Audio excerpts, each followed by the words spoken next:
Dawn breaks at 6:30 a.m. over the central Black Sea. To the naked eye, the morning waters look calm, but skimming just above the waves, a swarm of Ukrainian Beaver drones is on a one-way trip toward Russia's critical energy heart, the Tuapse oil terminal. Everything seems routine until, in a heartbeat, the situation explodes. High above at 20,000 feet, two Russian Su-30 fighter jets are patrolling a standard racetrack pattern, waiting for trouble. Suddenly, their radar screens flicker.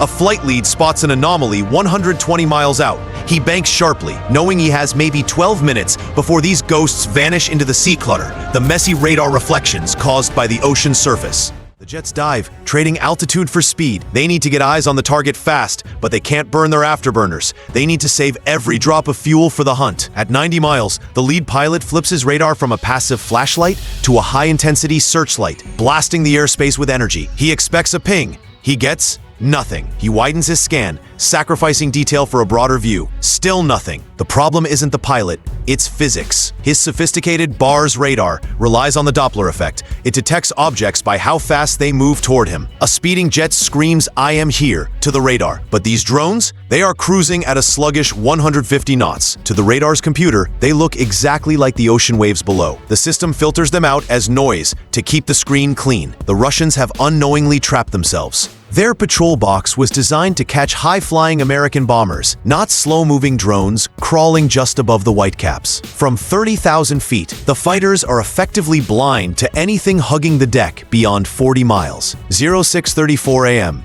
Technology fails, so the pilot relies on a different spectrum: heat. His infrared sensor picks up faint thermal signatures against the cold sea, tiny pinpricks of warmth like cigarette embers in the dark. He dives hard, 25,000 feet. 15,000. He has to get a visual confirmation and take a shot before the drones drop even lower. He levels out at 12,000 feet, his heads-up display bouncing over 3 targets. He squeezes the trigger. Bert, a 2-second burst from his 30mm cannon, shreds the air. One lucky shell finds its mark, sending a drone cartwheeling into the water, but the swarm fights back with physics. Exactly 150 miles from the target, the remaining drones execute a synchronized dive, dropping from 2,000 feet to a suicidal 200 feet. To the Russian pilot, it looks like throwing coins into a muddy pond. They just disappear. The radar screen fills with static. The drones aren't just hiding, they are splitting up. Half bank left, half go straight. The fighters are low on fuel and can only chase one group. The drones are using radar altimeters to fly exactly 60 meters above the water. When a wave rises, they rise. When it falls,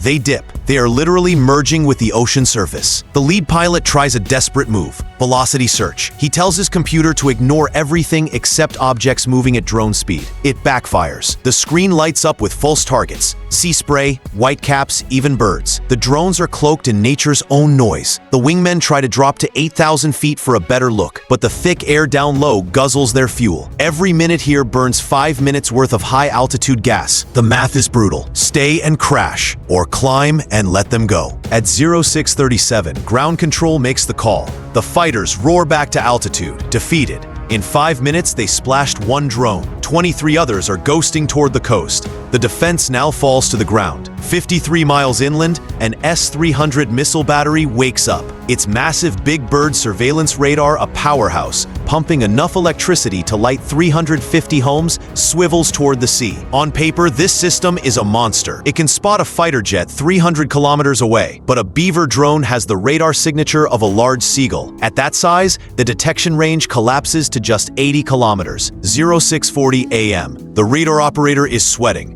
The contact counter on his screen is glitching. 12 targets, then 7, then 15, then 4. The system, built to track supersonic missiles, can't lock on to these slow, flickering phantoms. Physics is the enemy again. The curvature of the Earth. At their low altitude, the drones are hiding behind the horizon. They will only be visible for 3 minutes before they vanish again. The battery commander faces a nightmare scenario. Each of his missiles costs $2 million.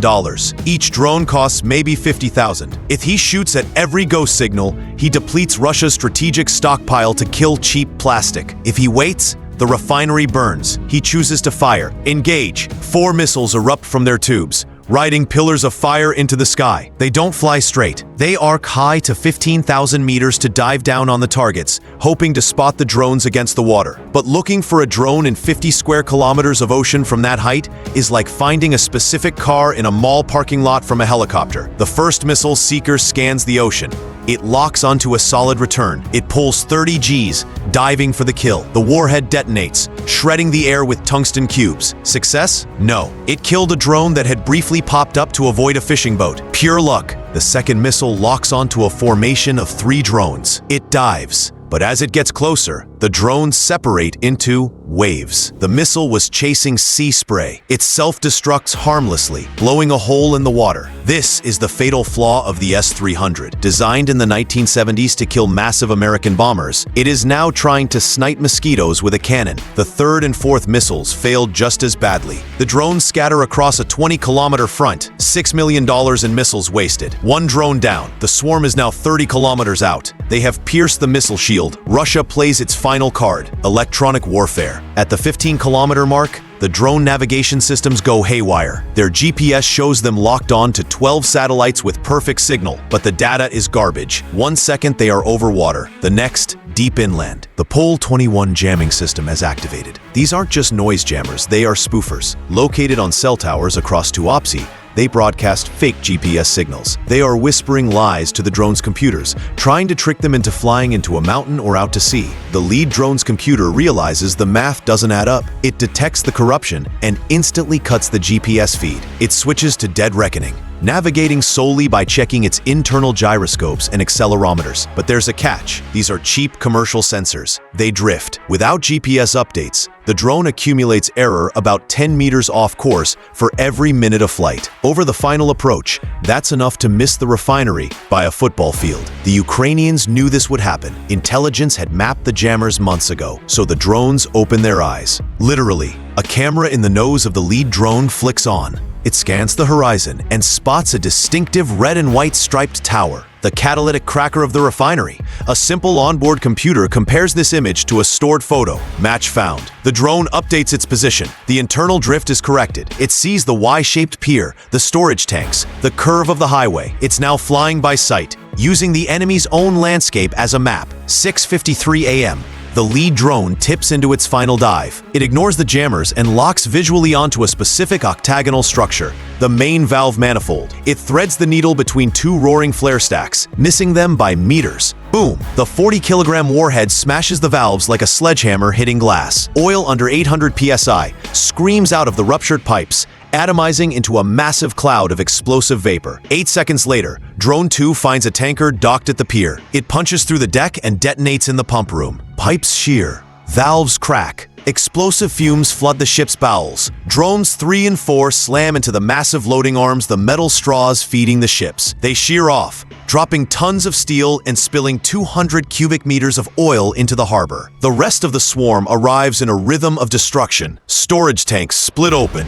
A pipeline bridge collapses. The administration building takes a roof hit from a drone targeting its air conditioning units. By 6:55 a.m., the silence returns, but the sky is black with smoke. The Tuapse terminal, responsible for 8% of Russia's crude oil exports, is burning. The fighters were faster. The missiles were smarter. The jammers were louder. But the cheap, slow, relentless swarm won. The logistics chain is broken. If you like deep dive in military, please don't forget like, comment, share, and subscribe for more informative videos. Thanks for watching.